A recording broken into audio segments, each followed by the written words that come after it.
Hello guys, welcome to my channel RS function. आज मैं ना एफएफ एक्सप्लेन करने से पहले बता दूं कि क्या पता कि आगे क्या होगा, तो मुझे नहीं पता। तो मैं सोच रही हूँ कि पहले ही बता दूं। यार मैंने कभी भी अपना जो मैं भी एफएफ एक्सप्लेन करती हूँ, मैं किसी को ये नहीं बोलती हूँ यार कि मुझे सब्सक्राइब करो, कमेंट करो, लाइक करो या कुछ भी नहीं। जो आपको पसंद आए तो देखिएगा। ये सब मैंने आपके ऊपर ही छोड़ा है। मैंने कभी भी आपसे कोई भी रिक्वेस्ट नहीं की। शायद यही मेरी गलती है, क्योंकि मैं किसी को फ़ोर्स नहीं करना चाहती थी यार।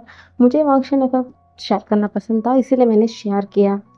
मेरा लैंग्वेज भी वो हिंदी नहीं थी, फिर भी मैंने ट्राई किया और उसकी बदौलत मुझे एक चीज़ तो मुझे बहुत अच्छी मिली क्योंकि मुझे हिंदी थोड़ा अच्छे से सीख पाई हूँ।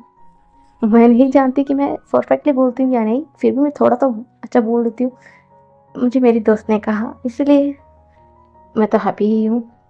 और हाँ, मेरा मन क्या बोलते हैं, मेरा फेवरेट चीज़ मैंने वाक्शन भी एक्सप्लेन किया है, तो मैं हैप्पी ही हूँ यार। फिर भी मैं आपको एक बात कहना चाहूँगी, क्योंकि मुझे कुछ टाइम पहले यूट्यूब से एक मैसेज आया है कि अम, मेरा चैनल ना ग्रोथ नहीं हो रही है। हाँ, उसमें ऐड भी नहीं दिख रही है। फिर भी मैंने बहुत ज़्यादा सेटिंग भी अभी चेंज की है ताकि ऐड सब दिख सके। मुझे समझ ही नहीं आ रहा है सच में ऐड दिख रहा है कि नहीं, क्योंकि मेरा अब मैं अपनी सेल से देख नहीं पा रही हूँ कि इसमें ऐड दिख रहा है कि नहीं। तो मुझे समझ ही नहीं आ रहा कि प्रॉब्लम को कैसे सॉल्व करूँ। तो 1 महीने के टाइम दिया है, अगर नहीं है तो चैनल कुछ ना कुछ इशू हो जाएगा। और हाँ, मैं यूट्यूब गाइडलाइन से मैं भी बहुत ज़्यादा करती हूँ यार। मैंने कभी भी ज़्यादातर देखो फंक्शन की इंटीमेसी सीन नहीं दिखाया है, 18+ सीन भी नहीं दिखाया है। उसके बावजूद भी एक एपिसोड में मुझे ये बताया गया कि मैं इस एफ़एफ में मेरे ज़्यादातर 18+ सीन ही हैं, ऐसा बताया। सच में मुझे हँसी आ गई यार। हाँ, मैं एक्सप्लेन करती हूँ, पर इतनी ज़्यादा बिल्कुल नहीं। शायद आपको भी पता है कि मैं कितना एक्सप्लेन करती हूँ और कितना नहीं। तो फिर भी मुझे मिला है। और हाँ, बहुत सारे दोस्त हैं, बहुत सारे फंक्शन फैमिली में बहुत सारे लोगों को अभी स्ट्राइक मिल रहा है। यूट्यूब गाइडलाइंस की वजह से बहुत ज़्यादा स्ट्रिक्ट हो गया है अभी। शायद फ्यूचर में मेरा चैनल हो या ना, और उस वक़्त मैं आपको इन्फॉर्म कर पाऊँ या ना पाऊँ, मुझे नहीं पता। फ़िलहाल तो मुझे स्ट्राइक भी नहीं मिला, कुछ भी नहीं मिला है।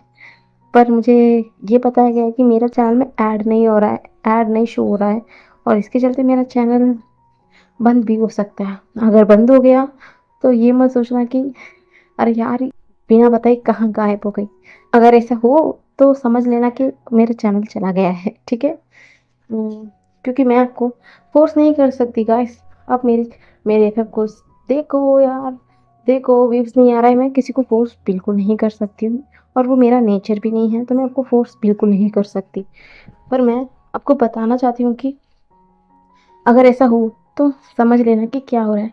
और दूसरी बात, क्योंकि मेरी प्यारी एक दोस्त है, उन्होंने कहा है कि तुम तुम्हारे पास स्टोरी है, तुम लिख क्यों नहीं लेती हो? ऐसा भी बताया है। हाँ, मेरा भी मन ऐसा ही लग रहा है कि हाँ, क्यों मैं ना क्यों लिखूँ, हाँ, क्योंकि मैं देख रही हूँ। बहुत सारे दोस्त नहीं देख रहे हैं, सब्सक्राइबर है पर उसकी जैसा तो व्यूज़ नहीं आ रहा है।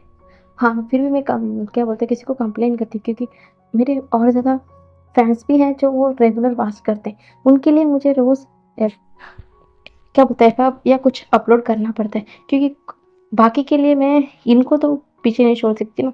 जो मुझे रेगुलरली देखते हैं उन्हें तो मुझे ध्यान रखना पड़ेगा, इसलिए मैं रेगुलर करती हूँ। ये मैसेज सिर्फ उनके लिए है जो मुझे सपोर्ट करते हैं गाइस। क्या करूँ, मैं आपको निराश नहीं कर सकती हूँ, बाकियों को तो मैं फ़ोर्स नहीं कर सकती हूँ। जो मुझे देख रहे हैं ये सिर्फ तुम्हारे लिए गाइस, कि मैं आपको भी बताना चाहती हूँ कि अगर फ्यूचर में ऐसा होगा तो बुरा मत मानना। पर हाँ, मैं लिखने की भी सोच रही हूँ। अगर ये हाँ, ये तो थोड़ा ज़्यादा कंफर्टेबल होगा, है ना?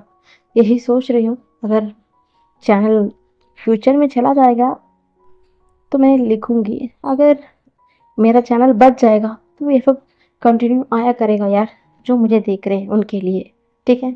ये मत सोचना यदि मैं बिना बोले आपसे गायब हो गई। चलो, बहुत बकवास कर दिया है मैंने, आपको पका दिया है ना? चलो कोई बात नहीं। आज मैं ड्रामेटिक फैमिली का नेक्स्ट पार्ट एक्सप्लेन करती हूँ। हमने पिछले पार्ट में देखा था कि खुरैन बहुत ज़्यादा बेचैन थे। सब लोग तरह तरीके से सवाल कर रहे थे और फाइनली विंग ने भी पूछ लिया था कि क्या हुआ है। अब वो वहाँ क्या बताएं, कुरन पीछे हट सकते हैं क्या? अब आगे तो कुरन बोलते, मैं मेरे फादर का एकलौता बेटा था। मेरे फादर लानहा बहुत ज़्यादा स्ट्रिक्ट नेचर के थे, बहुत ज़्यादा स्ट्रिक्ट नेचर के। वो जैसे थे मुझे भी ऐसा ही बड़ा किया। मुझे कभी भी मदर की प्यार नहीं मिली। फादर हमेशा स्ट्रिक्ट थे और मुझे भी ऐसा ही बनाया। मुझे रूल्स रेगुलेशंस उसमें ही बड़ा किया और मैं भी उसमें ही सीखा गया। और हाँ, हमें पता है कि कल्टीवेशन वर्ल्ड में क्या चल रहा है, तो कर्स की वजह से हमारे पास अभी पहले की तरह पावरफुल नहीं है।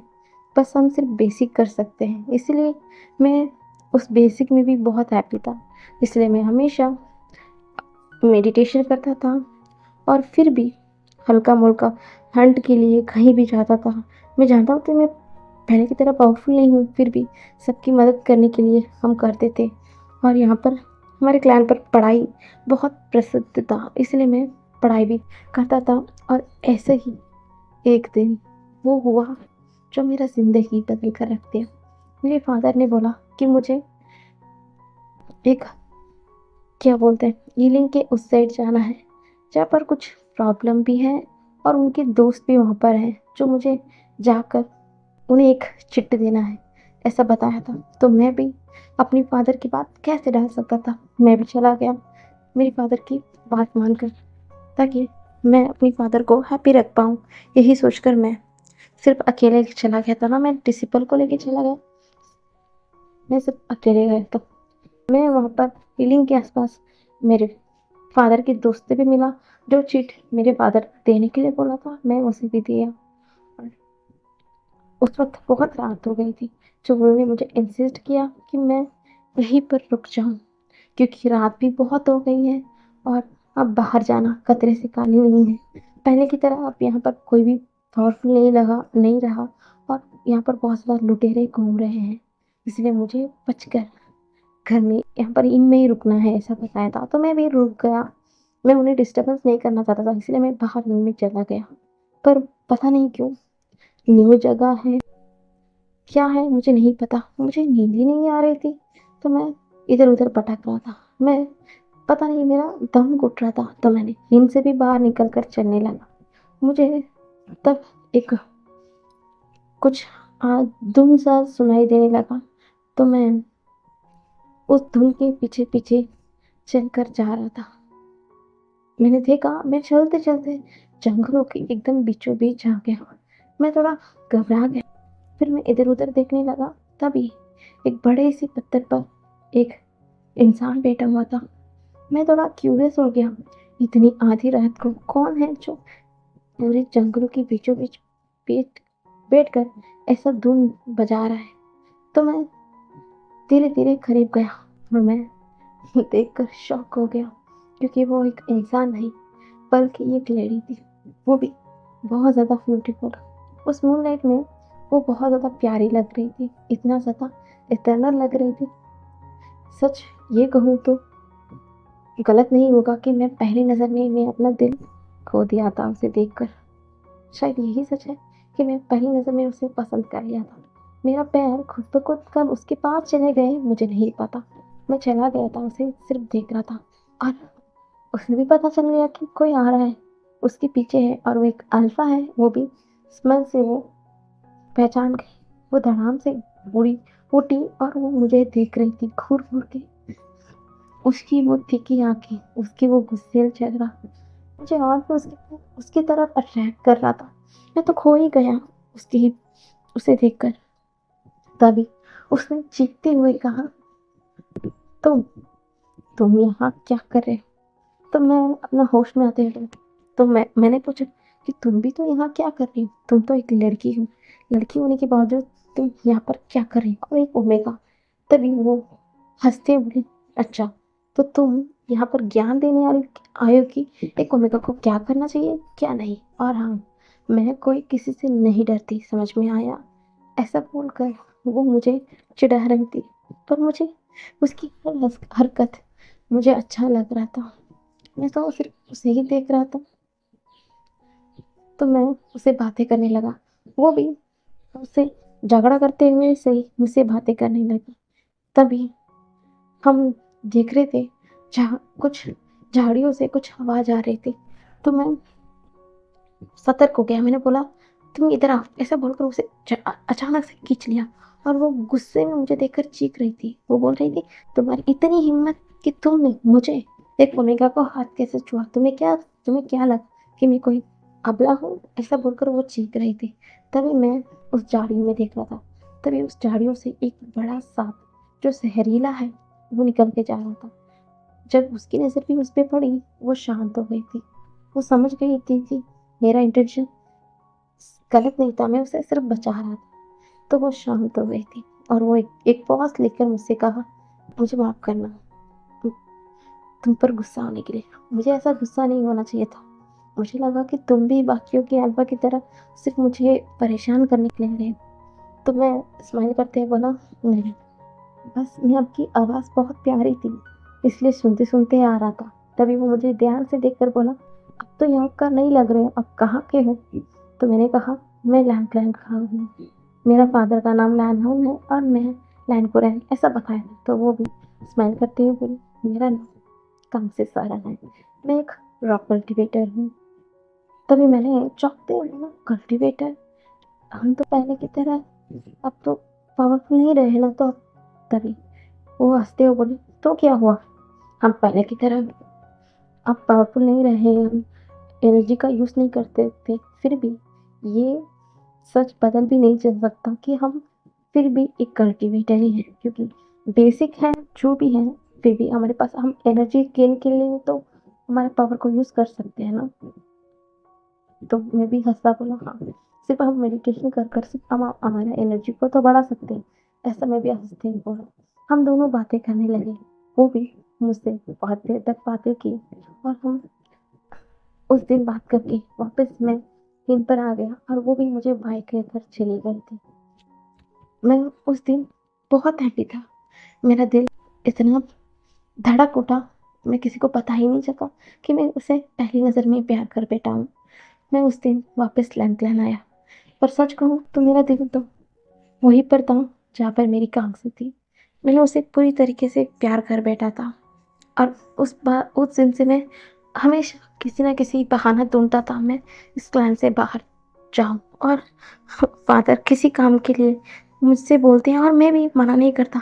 मैं एक होप करता था कि मैं कांग्सी को देखूं और हाँ, मेरा डेस्टिनी का हो या कुछ लक, मैं जब भी बाहर जाता था मैं किसी ना किसी तरीके से कांग्सी से टकराता था। हम टकराते टकराते कब इतने ज़्यादा गहरी प्यार में पड़ चुके हमें ही पता नहीं। मैं उससे बहुत प्यार से पोलाइटली बात करता था और वो मुझे अनाई कर देती। उसकी बातें शायद कभी खत्म ही नहीं होती थी, पर ये बातें कभी प्यार में पड़ गई हमें पता नहीं। और अब सच में मैं उससे प्यार में पड़ चुका था और आज मैंने सोच लिया था कि मैं उसे अपना प्यार का कन्फेशन कर लूँगा। इसलिए मैं उससे एक पत्र लिखा था, उसे बुलाया था और वो भी ऊपर आ गई थी। जब मैंने जाकर देखा उसके पास एक अल्फा खड़ा था, मैं बहुत गुस्से में आ गया था। मैं गुस्से में आ गया था कि मेरे ओमेगा किसी और अल्फा के पास था, तो मैंने उस अल्फा से झगड़ा करने लगा। कांग्सी तो कुछ समझ ही नहीं पाई कि मैं उससे क्यों क्यों क्यों लड़ रहा हूँ। ऐसा बोलकर वो मुझे घूर रहे, पर मैं अपना इमोशन कंट्रोल ही नहीं कर पाया। मैं प्लान पूरा जो हमेशा एकदम स्ट्रिक्ट रहता था, आज मैं उसके सामने हार गया। पता नहीं क्यों मेरी आंखों से लगातार आंसू आने लगे। मैं उसके सामने कुछ बोल ही नहीं पाया और वो जो मुझे डांट रही थी वो भी पिघल गई। उसने मुझे पूछा क्या हुआ करण, क्या हुआ, तुम तुम तुम रो क्यों रही हो, क्या मैं तुम इसे मारा, मैंने इसीलिए तो पूछा तुम रो क्यों रही हो। मैं अपने आप पर काबू नहीं कर पाया, मैंने उसे अपने सीने से लगा लिया। मैंने बोल दिया कि मैं उसे पसंद करता हूँ, मैं उसे अपना ओमेगा अपना तन मन से मानता हूँ। मैं उसे किसी और के करीब देख नहीं पाया, मैंने कन्फेस कर दिया। वो एक पल के लिए तो सहम गई, फिर भी वो भी मुझे गले से लगा लिया और उसने कहा कि हाँ वो भी पसंद करती है, वो तो यही बोलने आई है। और हाँ, जो पास में खड़ा है वो अल्फा तो है, पर वो उसका सबसे प्यारा दोस्त है, सबसे जिगरा दोस्त है, जो उसकी माँ का डिसेबल है, जो उसकी माँ और वो एक साथ पले पड़े हैं। हाँ, भले ही वो एक अल्फा और ओमेगा है, फिर भी वो एक सच्चे दोस्त के अलावा कुछ नहीं, ऐसा बोलते हैं। तब जाकर कुरैन शांत हुए। उन्होंने उससे भी मिला, तब उन्हें पता चला, मुझे पता चला कि उसका नाम फेचांग से है, मेरी ओमेगा का दोस्त। और उस दिन के बाद मैंने प्यार कन्फेस कर दिया। अब तो मैं रोक सकता था क्या? मेरा पैर पैर ना चाहते हुए भी कभी भी मेरे ओमेगा की थेरेपी खींच जाता था। और मैं अब तो माँ पापा से कुछ बता ही नहीं पाया कि मैं कैसे बताऊँ कि मैं किसी से प्यार करता हूँ। फादर इतना ज़्यादा स्ट्रिक्ट थे, मैं डर चुका था। मुझे कोई कोई रास्ता निकालना था, मैं रास्ता निकालना था। तो मैं यही सोचते हुए पूरे लैंड क्लान में घूम रहा था। तभी घूमते घूमते मैं एक पॉन्ड की तरफ चला आया। चलते चलते मैं जैसे ही उस पॉन्ड के पास गया, अचानक एक रास्ता जैसा मिल गया। तब मुझे पता चला कि वो हमारा ही क्लान का एक सीक्रेट, क्या बोलते हैं, गुफा है। तो मैंने उसके अंदर चला गया। मैंने जाके देखा, वो सिर्फ बर्फ से भी ठंडी थी। पता नहीं क्यों, पर उस जगह बहुत ज़्यादा सुकून दे रही थी। ऐसा लग रहा था कि एकदम पावरफुल है। तो मैंने सोचा कि यहाँ से कोई बाहर जा सकते हैं कि नहीं। मैंने बहुत, एक नहीं दी बल्कि 2 दिन आकर यहाँ से ढूंढा। फाइनली मैं यहाँ से रास्ता निकल चुका था कि मैं यहाँ से बाहर जा सकूं। और अपने ओमेगा को भी, यानी कि मैं अपनी कांक्षी को भी बता दिया था कि मैं यहाँ पर यहाँ पर से उसे मिलने के लिए जाता था। मैं रोज़ चुपके से इस सीक्रेट गुफा से मैं कांक्षी से मिलने जाता था। अब रोज़ मिलते थे। उसने एक दिन मुझे उसकी मदर से भी मिलाया। उसकी मदर मुझे देखकर स्माइल कर रही थी। उसने बोला, उन्होंने मुझे एक्सेप्ट कर लिया और उन्होंने कहा कि कब शादी करोगे। मैं जानता था कि मेरे फादर नहीं मानेंगे। मैं अपनी ओमेगा से अलग नहीं रह सकता। मैंने उसे मनाया कि मैं एक ना एक दिन मेरे फादर को मना लूँगा। तो मैं उनकी मदर और वे चांगसे के सामने अपनी कांगसे से शादी कर लिया था। उन्हें अपना सब कुछ मानकर मैंने शादी कर लिया। हम बहुत हैप्पी थे, छुप छुप के मिलते थे। पर हमारा हैप्पीनेस शायद भगवान को अच्छा ही नहीं लगा, क्योंकि आज हम बहुत खुश थे एक दूसरे के साथ। वो भी मुझे मिलने के लिए उस केव की तरह अंदर आ गई थी। उसने कहा कि वो प्रेग्नेंट है। मैं बहुत हैप्पी था। हम हम अब एक दूसरे से 3 बनने वाले थे। मैं बहुत हैप्पी थी। उस दिन काम वेचांग से भी आया था। वेचांग से ने कहा कि जल्द से जल्द मुझे ये सच बताना चाहिए उनके फादर को। कांगसे की ऐसा रहना ठीक नहीं है। और कांगसे ने कहा कि मैं भी आपके क्लान पर पढ़ने आई थी।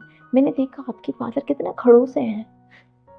मुझे नहीं पता, आपको कैसे भी कर कर आपके फादर को मनाना पड़ेगा, ऐसा बता रहे थे। तो मैं भी स्माइल करता था। और ऐसे ही उसकी प्रेगनेंसी में उस दिन वो उस केव में आई थी। हम भी आए थे। पर उस दिन ऐसा बोलकर कुरैन एकदम पॉज ले लिया था। तो सब लोग अब तक जो भी सुन रहे थे, सब लोग बोलते हैं, ऐसा क्या हुआ आपको, ऐसा क्या हुआ उस दिन। तभी विंग बोलता है, फादर फादर फादर उसके बाद क्या हुआ। तो मदर और उनका ऐसा बोलते हैं। तभी कुरैन बोलते हैं, जिस दिन तुम अपनी मम्मी के टामी में थे, पर अचानक उस दिन एक, ऐसा बोलते हैं, कुछ नहीं बोलते हैं, वो बोलते हैं हमें एक हमारे ऊपर एक हमला हुआ, जिस हमले के चलते मुझे वहाँ से कोई एक इंसान उठाकर चला गया। और काम से वहीं पर बेहोश पड़ी हुई थी। वो शायद थोड़ा, क्या बोलते हैं, पत्थरों के बीच में थी, इसलिए कोई इंसान उसे देख नहीं पाया। पर वहाँ से वो इंसान मुझे उठाकर लेकर चला गया। उठाकर तभी जो लैन हान है वो सुन रहे थे। वो गुस्से में बोलते हैं, ये लैन क्लैन है और तुमने बोला कि तुम एक सीक्रेट गुफा में थे तो तुम्हें वहां से कौन उठा कर ले जा सकता है? तभी जो लांचरन है वो बोलते हैं, "हम्म, हमारे क्लैन में ही कोई मेंबर थे जो मेरे ऊपर कड़ी नजर रखे हुए थे। उन्होंने शायद उन्हें बता दिया था कि मैं इस गुफा में हूँ, तो मुझे वो लोग उठा कर लेकर गए। पता नहीं कितने टाइम तक मैं उस जो एक काली अंधेरी कमरा था उसमें बेहोश था। मेरे बीचों बीच बहुत ज़्यादा काली विद्या का किया काली विद्या उन्होंने करते थे। मुझे समझ ही नहीं आता था कि वो काली विद्या मेरे साथ क्यों किया है, मुझे पता ही नहीं। एक दिन एक दिन जब मेरी आंखें खुली तो मेरे सामने कांसे थी। वो लग रहा था कि वो अब बहुत प्रेगनेंसी के आखिरी महीनों में है, कभी भी हमारा बच्चा हो सकता था। मैं डर चुका। जब मैंने होश आकर इधर उधर देखा तो मेरी कांख से मेरे मुंह से खून आ रहा था। वो बहुत ही बड़ी चोट में है। मैं देखा तभी वहां पर मास्क पहने हुए आदमी थे। मैंने चिल्लाकर पूछा, कौन है? मैं कितने टाइम से पूछ रहा हूँ कौन है और मुझे यहाँ पर क्यों लाया गया है, क्या चाहते हो? मैंने कितनी बार उनसे पूछा पर उन्होंने मुझे कुछ भी नहीं कहा। उन्होंने कहा कि आज मेरी और मेरी ओमिका की बलि दी जाएगी और इसके बाद वो इस कल्टीवेशन वर्ल्ड पर राज करेंगे। उनके पास इतना ज़्यादा शक्तियाँ होंगी कि वो अब राज करेंगे। मैंने मैंने बोला कि हमारे पास तो कुछ नहीं है। जिस वक्त कर्स मिला है हमारे पास तो कोई शक्तियाँ नहीं है। मैंने बहुत कुछ बोला पर उन्होंने कुछ सुना ही नहीं। तभी तभी वहाँ पर वे झांग से भी आ गया। वो उन पर हमला करने लगा और मेरी ओमेगा भी हमले करने लगा। मुझे कुछ तालिस्मान के जरिए मुझे फ्रीज कर रखा गया था। फिर भी मैं खुद से आज़ाद होकर उन्हें बचाने की कोशिश कर रहा था। तभी मेरे ओमेगा को एक हिट लग चुकी थी और उसके चलते उसे डिलीवरी पेन भी वहीं पर शुरू हो गया था। बेचांग से डर गया था। तभी एक इंसान मौके का फायदा उठाते हुए बेचांग को स्टैब कर दिया और मैं ये नज़ारे को देखकर ठंडा पड़ गया। मेरी ओमेगा मेरी आंखों के सामने बेहोश हो गई थी। वो भी एकदम बहुत चोटों के साथ नीचे गिर चुकी थी और मेरा सांस भी अटक चुका था। मैं डर चुका था। मैं बहुत डर चुका था और मैं इतनी ज़्यादा डर चुका मैं किसी को बता नहीं सका। और पीछे से एक इंसान ने मेरे ऊपर भी मार दिया और उसके बाद जब मैंने होश में आया मैं मैं कुछ शौक में था क्योंकि मैं वापस लैन क्लैन में था जहाँ पर जो सीक्रेट गुफा है मैं वहाँ पर था पर कोई भी नहीं था। मैं पूरा खून से सना हुआ था। मैंने खुद को शांत किया। तभी अचानक से मैंने देखा कि मेरी धीरे धीरे चोट भी गायब हो गए हैं। मैं ठीक हो चुका था। तब मैंने महसूस किया अपने मार्क किए गए जगह को जो फेड हो रहे थे। मैं समझ गया कि मेरी ओमेगा शायद बहुत बुरा हो चुका है और वो उस नज़ारे ने मुझे पता चल गया कि मेरे ओमेगा को बुरा हो चुका। इसके पास मुझे जीने का कोई इच्छा ही नहीं था क्योंकि मुझे ये पता चला कि वे झांसे की डेथ हो गई है। तो मैं मैं टूट गया। इसका मतलब उस दिन मैं एक अच्छा दोस्त, मेरा प्यार, मेरा बच्चा सब कुछ खो दिया था। मैं किसके लिए जीता? मैं क्यों जीता? जिसे देखकर मैं जीना चाहता था वो इंसान ही मेरे पास नहीं तो मैं कैसे जीता? इसलिए मैंने इतने सालों से अपने आप को मैंने सिक्लूजन में बंद कर लिया था और मैं खुद को इस पूरे दुनिया से हाइड करता रखना चाहता था। पर पता नहीं क्यों कल से मुझे ये फेरोमोन्स अपने पास खींच रहा था कि मेरा अपना है क्योंकि उस फेरोमोन्स में मुझे अपनी ओमेगा की खुशबू आ रही थी। मेरा मेरा ओमेगा का खुशबू का मतलब वो मेरा ओमेगा ही है। जब मैं धीरे धीरे उस सिक्लूशन से उठकर आ रहा था, उस दिन तो मैं आना नहीं चाहता था। जब आज मुझे बहुत बेचैनी हो रही थी, मैं वहाँ पर रह नहीं पा रहा था। मैं जैसे ही यहाँ पर आकर मैंने नज़ारा देखा, उस फेरोमोन्स मैं पहचान चुका था, क्योंकि वो मेरा बेटे का था। मेरा बेटा, मेरा कांसे और मेरा बेटा। जब मैंने उसके चेहरे को देखा, मैं पहचान गया, क्योंकि ये हमारा बच्चा है। हमारा बच्चा, मेरा बच्चा जिंदा है। उस हालत में भी उस हालत में भी वे चांसे ने मेरी बेटी की रक्षा की, उसे सही सलामत एक सही इंसान के हाथों में पहुंचाया है।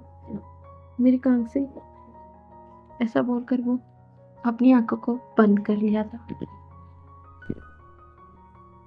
सब लोग एकदम शांत हो गए थे, यहाँ तक कि विंग भी शांत हो गया। कोई कुछ नहीं कह रहा था। तभी विंग एकदम बेहोश हो जाता है ये सब कुछ सुनने के बाद।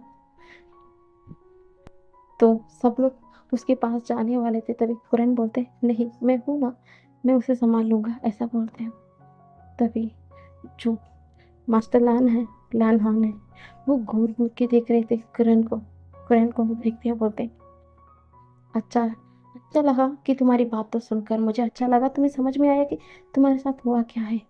ठीक है, तुम सबको उल्लू बना सकते हो, हमें नहीं। बताओ पूरा सच क्या है। तुमने आधा सच बता दिया, पर ये आधा है। पूरा सच ये नहीं है ना? पूरा सच नहीं है ना? तुम्हें वो लोग किडनैप किया है, तुम्हें यहाँ से उठाकर लेकर जाया गया है। तुमने कहा कि तुम्हारे साथ काली विद्या किया गया है। उन्होंने कहा कि तुमसे बलि देकर वो पावरफुल बनेंगे। तो तुम्हारे पास ऐसा क्या था? सबको भी कर्ज लग चुका है, तो तुम्हें भी तो कर्ज लग चुका है ना? तो तुम्हारे पास ऐसा क्या था जो वो चाहते थे और तुमने शादी कर लिया? तो उस ओमेगा की फैमिली ऐसा बोलते ना, जो मैडम यूं है बोलती, उन्होंने जो बोला ना, कोई कोई नहीं, यही सच होगा, यही सच होगा, ऐसे बोलते हुए वो पैनिक कर रही थी। फिनमियान भी अपनी वाइफ को देख रहे थे। तो फिनमियान यू को खींचते बोलते, क्या बातें हैं, जब से कांगसे की मदर की बात आई है तुम चुप हो गई हो। क्या बात है, बताओ बताओ, सच बताओ। हाँ, तभी मैडम ने बोलती है, तुमने कहा कि कांगसे तुम्हारी आंटी की बेटी है, दूर की आंटी की। तभी फिनमियान और ज्यादा घूर घूर के देखते हुए बोलते हैं, यू क्या कह रही हो? तुमने इतना झूठ क्यों बोला? तुमने कहा सिर्फ कांगसी को तुमने ऐसे ही मिला, और तुम्हारी दोस्ती कब इतना ज़्यादा गहरी हो गई पता ही नहीं चला। वो तुम्हारी कहीं दोस्त कुछ भी नहीं थी। तुमने मैडम लैन को ऐसा क्या बताया है? क्यों बताया कि वो तुम्हारी आंट की बेटी है? उसकी माँ के नाम सुनते ही तुम इतना ज़्यादा पैनिक क्यों कर रहे हो? कौन है, बताओ बताओ फिनमियान, बताओ। यू ऐसा बोलकर फिनमियान चीख रहे थे। अब मैडम यूं तर तर काँप रही थी। लैन कुरन भी खामोश हो गए थे। उनकी आंखें बंद हो उनने आंखें को बंद कर लिया था। विंग भी सिर्फ देख रहा था। तभी लैन मंगी और लैन सिचन भी एकदम शांत हो गए थे। वो एक बार अपने अंकल को और मैडम यू को देख रहे थे। तभी मैं फिर मियान अपनी सर को झुका दिया था। उन्होंने कहा, मुझे लगा यू हम एक दूसरे को बहुत प्यार करते हैं, बहुत प्यार करते हैं। ऐसा कुछ भी नहीं होगा जो हम दोनों के बीच में सीक्रेट होगा। तो तुमने आज मुझे लगा कि तुमने मेरे पीछे बहुत सारे बात ऐसे हैं तुमने छुपाया है ना? और कहीं ना कहीं कांग से तो मेरी भी तो दोस्ती, क्या उसके बारे में जानने की हक मेरे भी नहीं है? ऐसा बोलकर वो अपने सर को झुका लिया था। जब मैडम यू अपने हस्बैंड को इस हालत में देखती है ना, वो बहुत ज़्यादा टेंस हो जाती है। वो बोलती है, कैसे बताऊँ, कैसे बताऊँ? तुम जानना चाहती हो ना, तुम जानना चाहते हो ना कि उसकी मदर का नाम क्या है? तो सुनो, वो श्रीकांत सरन नहीं है, वो पाउसन सरन की बेटी है। समझ में आया है? पाउसन सरन। जैसे ही पाउसन सरन की मेंशन हुआ, सब लोग फ्रीज हो जाते हैं, सब लोग एकदम नीज पे बैठ जाते हैं। कुरैन अपने आंखों को कस लिया था, आँख हाथ की मुट्ठी कस ली गई थी। वो उनकी आंखें खुल जाती है, वो बहुत ज़्यादा रेड हो गई है।